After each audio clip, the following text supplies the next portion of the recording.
క్రోధాలు వస్తూ ఉంటాయి అప్పుడప్పుడు. సింహం ముసలిదైపోయి పళ్ళు ఊడిపోయినా దొరికితే వేటాడాలనిపిస్తుందట, వేట ఆడలేకపోతుంది అంతే.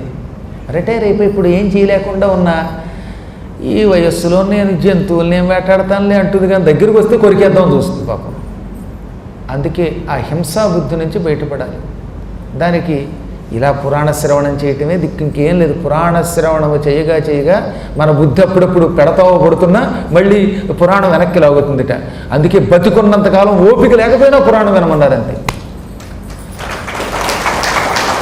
కాశీలో ఒక ముసలావిడ ఉండేదండి, ఈ మధ్యనే పోయింది ఆవిడ. ఆవిడకి వెన్నుపూసంతా దెబ్బతినేస్తే మంచం మీద పడుకుని నేను ముముక్షుభవంలో పురాణం చెబుతుంటే పడుకుని వింది ఆవిడ పాపం. ఎందుకో తెలుసా? చచ్చేదాకా పురాణం వింటాను, నేను పురాణాల్లో చూశాను, కాశీఖండంలో చూశాను.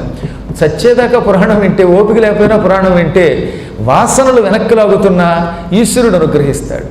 మనం పాత వాసనలు కొన్ని ఉంటాయి కదా, పాతకాలంలో చేసిన పాపాలు, యవ్వనంలో చేసిన పాపాలు, అధికారం ఉన్నప్పుడో ధనం ఉన్నప్పుడో చేసిన పాపాలు అప్పుడప్పుడు కొంచెం గిల్లుతూ ఉంటాయట వయస్సు ఉడిగినా కూడా.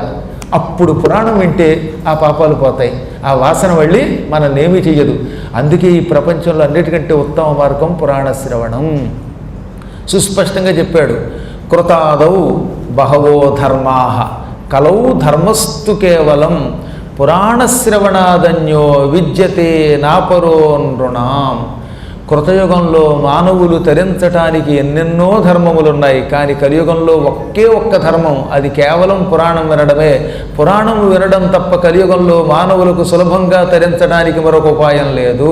ఎందుకంటే వినడం తేలిక, ఓ 2 గంటలు కూర్చుంటే అందులో మంచి కథలో విశేషాలు వింటాం.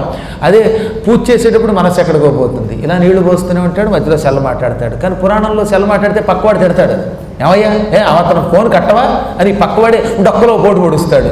అప్పుడైనా మనకు బుద్ధి వస్తుంది కదా.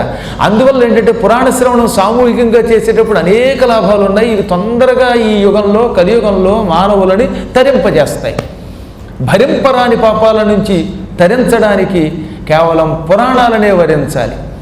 ఇది వ్యాసుని యొక్క ఆర్షవాక్కు. వ్యాసుడు సుస్పష్టంగా చెప్పాడు. సరే పాపం వీడికి పాత వాసన వళ్ళీదని ఈ యోగిని